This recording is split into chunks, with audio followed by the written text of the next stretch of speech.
I've kind of gone more into the strength route just to kind of maintain my strength for my job. And the other thing I ran into, which I'm sure some of you can probably relate to, is I did a lot of overtraining, and so I ended up with stress fractures in my foot. So after I trained for the Ironman that I did, which was it was the first year they had Louisville, or the second year. I trained to do it the following year and ended up with a stress fracture. So since then, I haven't been doing quite as much of the endurance and have done some running, and still doing strength training is primarily what I do. But I miss it, so maybe being in here will re-inspire me to get back to it, right? Come on in. But anyway, so I've been a dietitian for about a little over 20 years. I practiced for about 5 years, and then I did a little bit of changing with my career path and became a firefighter, which I enjoy. Very physical job, which is kind of what I was looking for. But about 5 years ago, I re-submerged myself into nutrition. And since then, I've had the honor of working with athletes, which is really where my passion kind of falls, just because I'm able to kind of preach what I do for myself and what works for me. And then, are any of you familiar with Barwis Methods in Plymouth Township? It's a training facility there. They train professional and college level athletes. Mike Barwis used to be the trainer at the University of Michigan, and so I was training there, and he asked me to come on board as their dietitian. So I've had the honor of working with some professional athletes as well as some college athletes too, which is really fun. And I think what I like most about it is when you work with athletes, you're working with people that can eat instead of people that are always trying to be so restrictive with what they have to do. And so you guys obviously fall into that category. In order to properly fuel what you're doing, we got to have proper nutrition. And sort of what I preach is really, I hate to use the word clean because that's kind of a cliche term that's used in a lot of publications right now, but it's sort of what I gear most of the foods that I encourage you to fuel yourself with, which is food that is in its most natural form. So a lot less processed food, a lot less food with preservatives, and really kind of consistent fueling throughout the day. I know that there's so much information out there, and I'm sure you guys read all kinds of stuff, and it can become very confusing as to what exactly you should be doing. But really, I try and make it really simple. And in its simplest form, it's just eating real food and eating consistently throughout the day. And every time you eat, having some protein and having some complex carbs, and then reducing your sugar intake. Now, fortunately for you guys, you rely on sugar to fuel you because you're on the bike for a number of hours in some instances, or you're out running for a long period of time. So for you, some of those simple sugars are really important. So we'll talk about that too. I did bring a snack. I wish when I was doing triathlons I would have introduced myself to these snacks because I think they're portable and handy, and some of you have probably used them before. But I rely a lot on energy bites. So I make them with really whole ingredients, and then I package them up and I take them in the car with me. I use them for a pre-workout. I use them for during the workout, and sometimes I use them as a post-workout just to kind of get me from point A to point B with my food. So I'll pass those around. Is there any nut allergies in the crowd? Oh. Lots of nuts, but no allergies. So, yes. Do you have any paintings? So feel free to have one. These are made with dates, so dates are a great source of energy, obviously, because they're sweet. But they're a natural sweetener, so instead of using sugar, I use a lot of dates and a lot of fruits. I'll make sure everybody gets I think there's plenty for everyone. I believe I put about 25 in there or something. I used peanut butter in those. I use a protein powder because protein is so important for sustained energy. So there is a vegan protein powder in that particular one, which I tend to use a lot just because I never know if people with dairy and stuff have issues with whey. So there is a vegan protein powder in there, and then I added some chia seeds in, and we'll talk about chia seeds, which I'm sure most of you are already pretty knowledgeable about. And then I did add some chocolate chips into them, just for the goodness factor, right? I wonder if you're allowed to eat 100 of these. Those are really quick and easy to make. Like I said, I make those quite often. Instead of relying on energy bars, I kind of like to know what exactly is in my food, so that's a great way to go about it. And you can really put anything you want in those, as long as you have dates in there to stick them together. You can throw all kinds of ingredients in there. And we'll talk a little bit about energy bars as well. But for you guys, the majority of your calories, where are they going to come from? Kona athletes in front.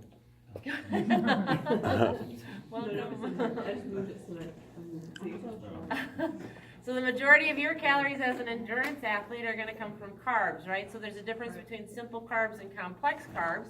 the majority of your calories in the carbohydrate department you want to come from complex carbs.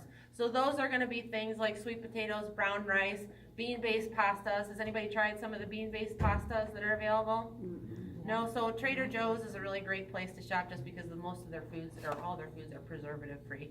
Yes, their foods still have some sugar in them, there's a lot of treats in there, but for the most part, their foods, you can shop there and feel comfortable knowing that there's going to be, no nitrates in the meat, no dyes and colorings in the food, so I really like that store in particular, and it's close here for you guys, so that's a good place. But anyways, they have tons of bean-based pastas. And those are really great because a white pasta versus a bean-based pasta is going to be different in the protein department and in the fiber department. So when we think about sustained energy, that comes from protein foods and from foods that are high in fiber.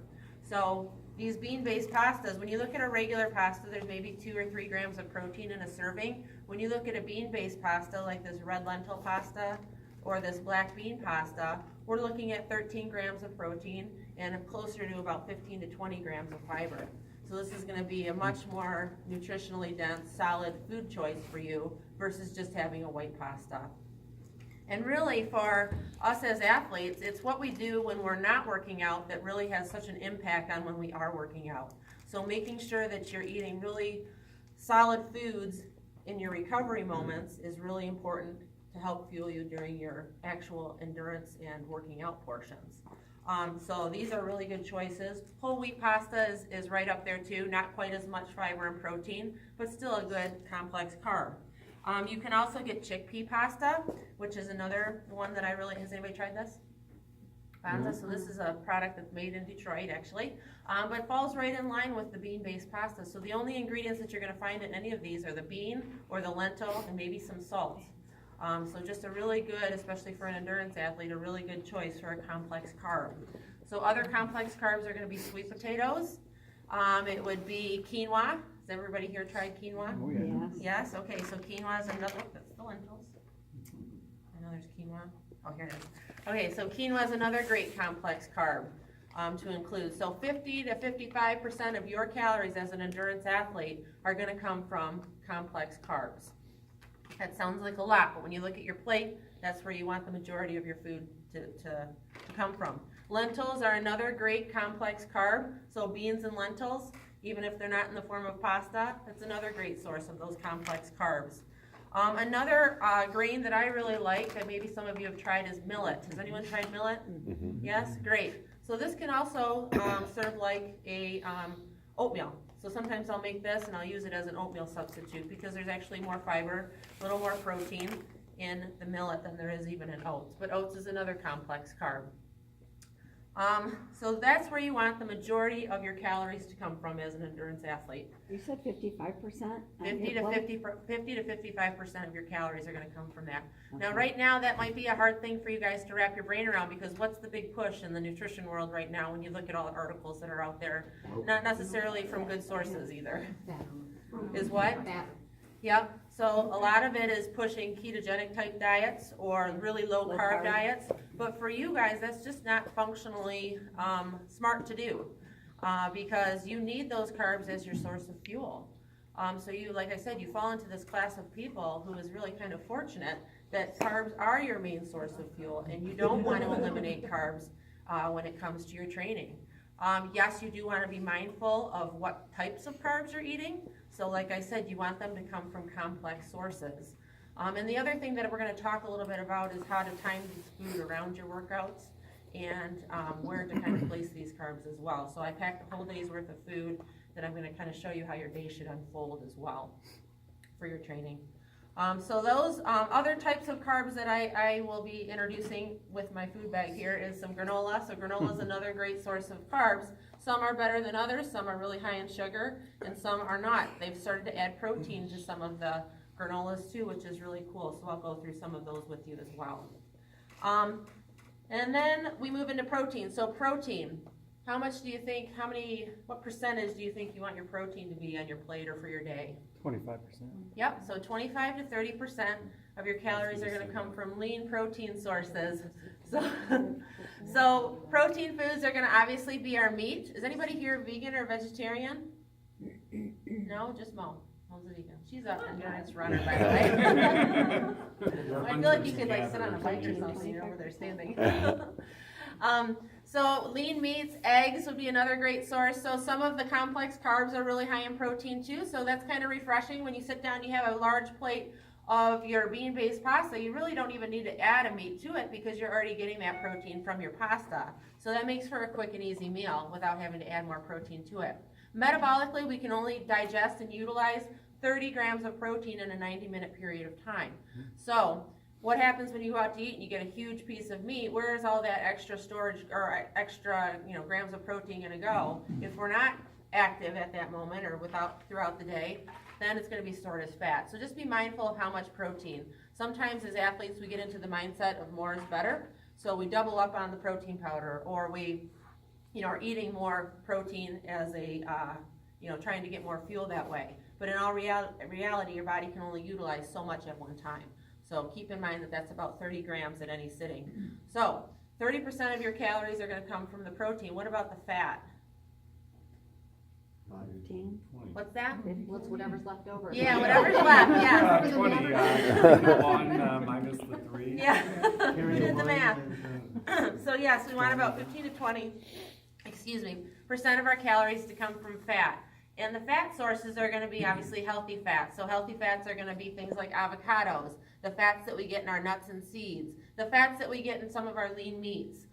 Coconut oil. Now, coconut oil has gotten a really bad rap right now because, I feel like with a lot of things in nutrition, once they tell you it's good, a few months later they start to tell you, oh yeah, we were wrong, maybe you shouldn't have so much.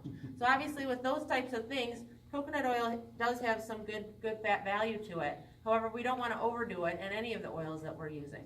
So when we're cooking, we just want to use a little bit of whatever oil it is you prefer. Olive oil is not the best oil to cook with, only because it has a low smoke point. So when you're cooking with that and your house fills with smoke, it's probably because you're using olive oil and you got it up past that smoking point. Versus using avocado oil. John, how are you? I just recognized you now. Incognito? So avocado oil and coconut oil have a much higher smoke point, so those are better oils when you're cooking. Olive oil has a lot of great nutritional value to it, but it's best to use when you're using it as a dressing or a marinade or something like that, instead of using for cooking. What's the best oil for popcorn?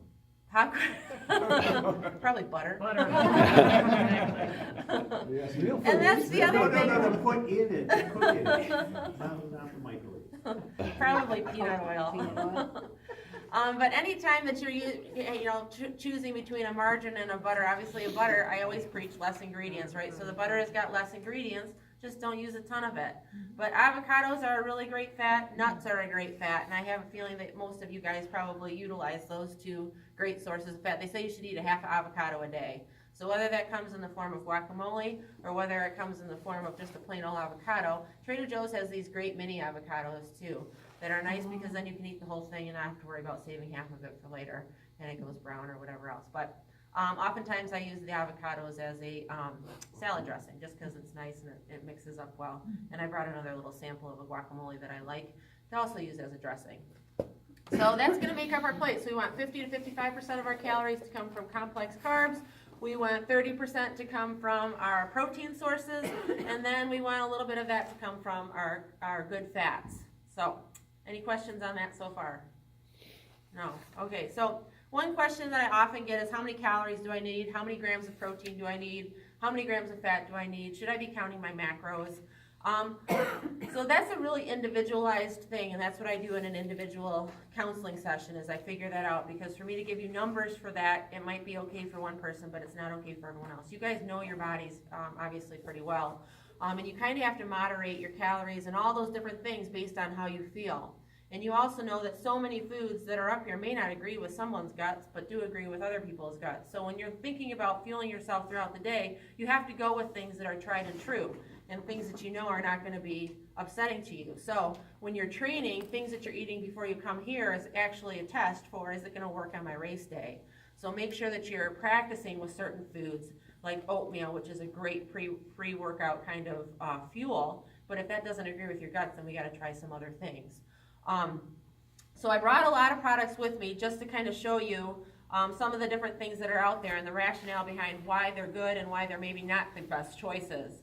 And most everything here is from Kroger, some is from Costco, but sometimes I feel like you have to see things in order to be able to properly connect with what's out there. So in terms of cereal is a great source of fuel. Some cereals are better than others though, right? So I brought some Lucky Charms just because this happens to be my husband's favorite source of fuel. Bless you. So every time I'm doing one of these, he gets excited that I buy a box of Lucky Charms as an example of what not to eat. But when you look at a box of Lucky Charms or when you look at some other products, when you look at an ingredient list and there's 55 ingredients in it, it's probably not the best choice for fuel, right? Because there's so many different things. Lucky Charms even has some food dye, some colorings. It has TSP in it, which is, similar to the stuff that you use, TSP that you take paint off of walls with. So when you're looking at an ingredient list and it looks like a science project, I always say stay away from it. Keep with really simple ingredients. The other thing that I always encourage is when you look at a nutrition label, it can be overwhelming, right? Do I look at fat? Do I look at calories? Do I look at protein? You can glance at all those things, but quite honestly, I skip right to the ingredient list and see what am I putting in my body, because this is what's going to not only fuel me, but it's also going to affect my long-term health. So all these different things that are in our food here, we're not really sure exactly what happens to them. I've talked with gastroenterologists to see what happens with all these preservatives that are in foods. They don't know. We know that some of them contribute to disease states though, so why fuel our body with things that we know are going to eventually in the long term affect our long-term health?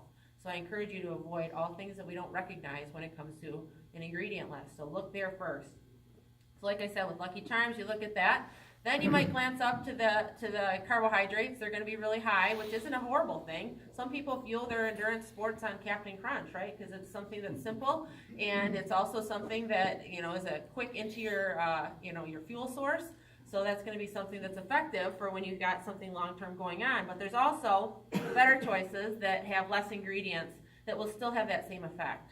So things like Puffins. Have anybody tried Puffins cereal? You have, okay. So I make trail mix. I'll show you a trail mix I make out of Puffins. Puffins is a little bit lower in sugar, has a lot less ingredients, still has some protein, and is pretty solid in the fiber department. So something like this is going to be a better choice than the good old Lucky Charms. This brand of cereal, Love Grown, is another one that I like. Has anybody tried this? So this is made out of beans instead of flour. So the base of this is lentils, navy beans, and chickpeas. So this cereal is going to be a more complex choice, right? So there's going to be some fiber and some protein. Once again, a lot less ingredients as well. This is a newer cereal. Has anybody tried this cereal? You have. Do you like it? It's all right. It's okay. Darn it. No, it's good. My wife likes it. Yeah, so this one is actually a newer cereal that's out. There's several flavors actually in all of these that you could try. But this one would be more similar to a bowl of oatmeal. So it's going to have more complex carbs in it. It's got some good fats in it. It's made with sprouted grains, so there's some more protein, fiber, that kind of thing. So this cereal would be a great choice too. You could add it to yogurt, make it a nice combination type food. But that would be my choices for cereals. When you go into the cereal aisle, there's a whole aisle of it, right? It's overwhelming. Go to the little healthy section there at the end of it, and that's where you're going to find Cascadia Farms, Puffins, this Love Grown brand, this I'm not even sure how to pronounce that one, but Kia. this Kia? Okay, that will be there as well. One other pasta that I wanted to point out, has anybody tried these ramen noodles from Costco? No. You know, ramen noodles, they stay in your stomach for 18 hours or something crazy. But this is a ramen noodle that's actually really quick and easy and healthy. It's patties just like the ramen noodles are. So you just boil your water, drop one of these in. Takes about 60 seconds to cook these. And then you put your own things in with it. So you can put some seasoning in, some fresh herbs. You can put a protein in with it. But these are made out of brown rice and millet. So there's going to be a lot more fiber and a lot more protein, a more complex carb. And these, I've only seen these at Costco. But they're a really quick and easy thing to make, and obviously much better than the good old 10 for, I think you can get 10 of them for $1 at Kroger. So when your food is super cheap, the quality of it is probably in line with that. So that would go along with the bean-based pastas. Another thing that I really like, has anybody tried these Kodiak cakes? Yes. One of my favorites. You like these? I can Okay. the muffins. Great. Anne was like, I hope those are on the good side. I I hope know. those are on the good side. I picked a lot Lucky Charms. My snack You is make my waffles. breakfast. I love That's those. pretty sad. No, these are actually a really great product. So something like this would be a great start to your day. Now, the reason these are better than just plain old buttermilk pancakes, obviously, is because they're made with whole wheat and buckwheat flour, which is gonna have more fiber. And then they also add a whey protein to it. So you could obviously do that with your own pancakes. You could add a protein powder to it. But this is already thought out for you. So this is something that's quick and easy. You can make these ahead of time and then have them, as a snack during the day or whatever it might be. But I make these quite often, especially for kids, as a little bit better. Because oftentimes our breakfast can turn into a dessert, right? So we can take pancakes and then what do we put on it? We put syrup on it. Whipped cream. Chocolate Brown chips. sugar. Right. Whipped cream? What's that? Whipped cream? So the other thing is when you're making pancakes, obviously you want to use a more natural maple syrup, right? So a natural maple syrup is going to be better than one that is like an Aunt Jemima or maybe a Kroger brand. The first ingredient that you find in that is what? Corn syrup.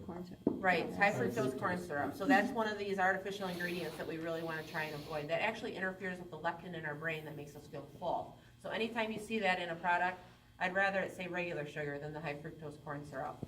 So when you buy ketchup, when you buy barbecue sauce, Sweet Baby Ray's, the first ingredient is high fructose corn syrup. So I know. That's probably why they're interfering with everyone's leptin. Everybody loves it. So always look for products, and when you go to Trader Joe's, their products are going to just have sugar instead of the high fructose corn syrup. But look for products that don't have that ingredient in it. Where do you get those cakes? What's that? Where do you get those pancakes? You can get these just about anywhere now, but you get a huge box of them at Costco. Costco carries a big package. Yeah. What was that? I'm sorry. So the buckwheat version of those are fabulous. Yeah, these are a great product. Let's talk a little bit here about granola bars, because I feel like I've like spent hours in the bar aisle, right? That bar aisle is very overwhelming as well. There's very few in there that I would choose as a top pick too. What are some of your favorite bars that you like? Quest. Which one? Quest. Quest, okay. What other ones? do you Laura? guys try? Laura bar? Kind and Lara bar, good. What else? That's it, okay, so maybe we don't rely on bars, which is not a horrible Snickers? thing Payday. either. Payday. Payday. They don't melt, so that's good. Right. Just stick right to your bike. Butterfingers, those are really good. They melt. Snickers, right. Just eat them faster. Some bars are obviously better than others, and the ones that I'm gonna say are decent are the ones that you can recognize the ingredients in. So I've kind of narrowed that down to a few. One of my favorites right now are these RX bars. Has anybody tried these? So these are good. The nice thing about these for you guys as athletes is that they don't have chocolate. Well, I guess maybe a couple might have a little bit of chocolate in them, but they're not gonna melt. So this is something you could carry with you that would be a good choice. So they're very similar actually to those balls that I passed out. John, did you get one of these others? did, You yes. did? Okay. Absolutely. So these would be nice for you to take with you. They have protein. So there's my goal when I'm choosing a bar is to find one that has 10 to 15 grams of protein, because that's going to make it a solid snack with a nice mix of simple carbs for you guys to use as fuel, right? So this has got dates in it. It's got some nuts in it. What I like about it is it has protein in it. So they add egg white protein to it. So now it's going to be a little more solid of a snack than just a sugar-based bar or a candy bar might be. How many grams are in that one? This So one you has 12 grams of 'cause I've protein. had a hard time finding anything that has that high, and you're saying a lot of those do, because I've read some and I've never been able to find that are 15 or better. This is 12. How many carbs are in it? So this has got 14 grams of sugar and 23 grams of carb. And that's obviously from the dates. Yeah. So these are a pretty good one. The other ones that I like are the Zing bars. Has anybody tried these? These are delicious. So these are going to be very similar to the RX bar in terms of protein and in fiber. So they have 12 to 15 grams of protein, and then the fiber is usually around 3 or 4. And so it won't upset your stomach, because sometimes if we get too much fiber, what happens? We have a problem on our hands. And then the carbs for these is also at 26 grams. So this is another nice product. These are mostly covered in chocolate though, so they might have a melting factor to them. But this is something I carry with me and something that I would use, before I work out, or maybe as a transition, like I said, after I work out, between getting some fuel on board, which we're going to talk about the importance of that, and maybe the meal that follows that post-workout recovery drink or whatever it might be. These you can only find at Bush's though, right? That's the only place. Or you can buy them online too. These were developed by dietitians, and so they might have a few more ingredients in them, but when you read the ingredients, you're going to recognize them all. So this is a solid bar.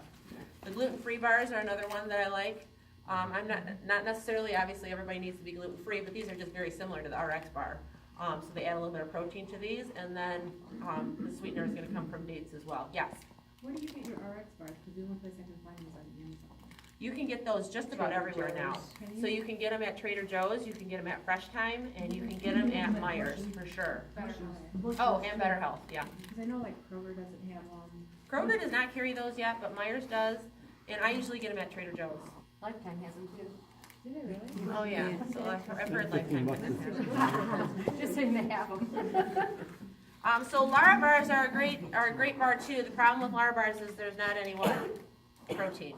So these are just gonna be more of a quick energy type bar. Now, something like this might be great in the morning before you come here at 4 in the morning. This and a banana might be a great thing to have on your way in, because now you're gonna have a little bit, coming in to ride your bike for however many hours you guys ride your bike for.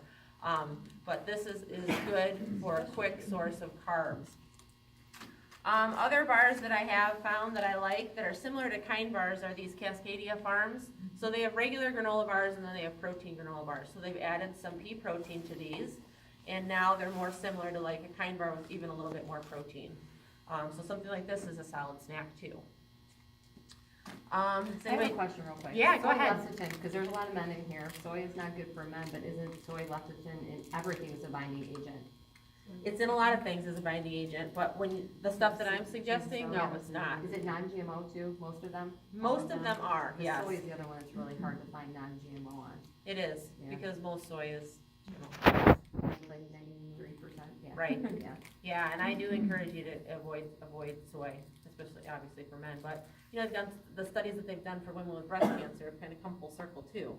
I feel like for a long time, they were really pushing for no soy for women, and especially if you're predisposed to breast cancer, and now they've kind of come along and said, well, maybe that's not the case. So once again, what's that? Testosterone. Testosterone. Lowers your So it testosterone. mimics yes. Who knew, right? I didn't know.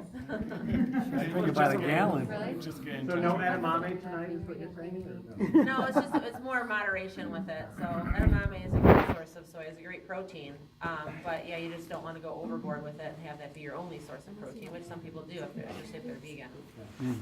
So some of the Gatorade bars, some of them are better than others. These whey bars have a lot of protein, and a lot of the athletes that I work with like these, and because of the calorie volume that we're trying to get in, I don't think these are horrible. There's a lot of ingredients in them though.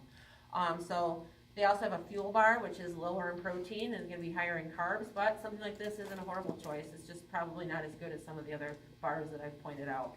And obviously the best thing you can do, right, is make your own, because now you know exactly what's going into it. You could take those Energy Bite, that recipe, and just put it into a pan and chop them into granola bars. That would work too. These don't require any baking. And then I'll share a couple of the websites where I pull a lot of my recipes from, especially when it comes to snacks, that you can kind of make your own. I make trays of granola bars and I just throw them in the freezer, cut them up and throw them in the freezer, and then I use those, throughout the week with me, the kids, whoever it might be. So obviously that's going to be the ideal way to prep your food, but in all reality, I know you guys, have a life outside of just prepping your food. So that might be an easier way. You've made your own protein? I'm sorry, I'm so Yeah. curious, because the Yeah, protein go bar ahead. thing is the phenomenon. I like higher protein than carbs, unfortunately, that's my thing. Yeah, that's fine. But I can't find a recipe to make a protein bar that will stay, because like even the balls, they start to come apart. And I did a race using superfood cookies, but it didn't have the protein added to it because they tend to crumble.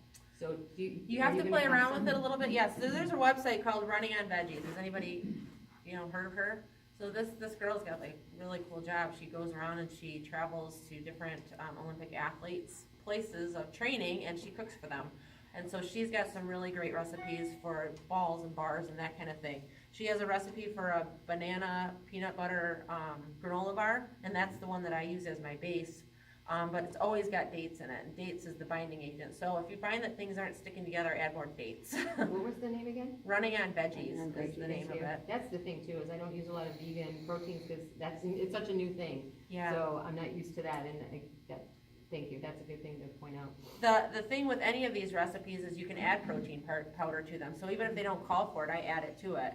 And then I just amp up the sticky ingredient. Yeah. So if it's peanut butter or if it's dates, then I add a little more of that just to bind it a little bit more. But I prep food for people as well, and we were doing it, we were making those granola bars, we were dumping protein into them. And then we were just adding a little bit more of the chia seeds, something that's gonna make it stick. Okay. And chia seeds are a fabulous ingredient, right? Who uses chia seeds here? Anybody? Some? Okay. So chia seeds are loaded with fiber, loaded with protein, high in omega-3 fatty acids, which is that essential fatty acid that we have to get through food because we don't make it on our own. The only place you can get it is seafood, so salmon, some fish, or from flax meal or chia seeds. So I try and throw chia seeds into just about everything, just because you're just getting that added, you know, and they expand 11 times their size, which is, you know, like bird food. Chia pet. Like a chia pet, right? grow some growing in your belly. They do. But when they expand to 11 times their size, you're gonna feel more full, and they also hold on to water, which is a good thing when you're in extended training, right? So holding on to more fluid is gonna be a good thing. So I throw those into everything.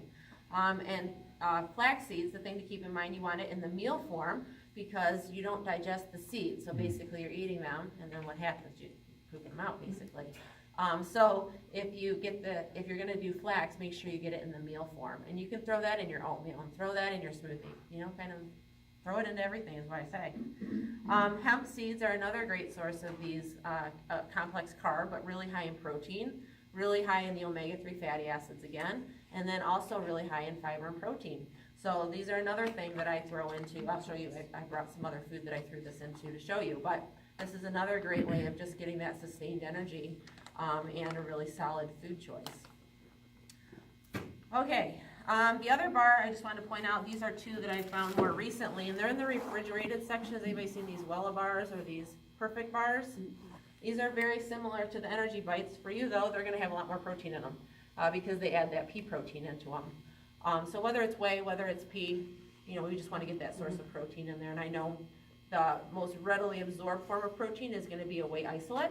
But the vegan proteins are also another great source, and you know, it probably comes down to a very minimal effect when you look at the studies that have shown that whey isolates are absorbed quicker than a vegan protein powder. It's probably very minimal, so I go with preference. Sometimes whey tears people's guts up, so a protein powder without that is going to be a better choice. So you just have to find one that suits your taste buds and suits your guts, really. But these both are another good choice, and they're right next to the yogurt in the grocery store. All right. I think what we'll do now is we'll go through some of the food that I packed, which is going to be kind of to show you how your day should unfold as far as food goes. So, things that, let's see, let's just, any questions on anything so far? Yes. Yeah, I'll leave this all Just out the for Lucky you. Charms. Yeah. The Lucky Charms. She's got the box right here. The box, Ron? That's gonna be the door prize. It's crazy, I know. Well, you'll be so bummed, yes. Our bill. You've mentioned protein powder a couple times. What's your favorite protein powder to add to everything? Okay, so I'm gonna go through that when I make the smoothie, but, because I'm gonna make a smoothie for everybody, but, this is the one that I choose to use, and this is just from Costco. It's cheap, so it's $23 for this whole tub. I have a hard time with whey, so whey is really hard on my guts. So I've tried a ton of different kinds, but this is one that I really like. The thing that I like about this too is there's minimal ingredients, and there's also some greens added to it. So anytime we can focus on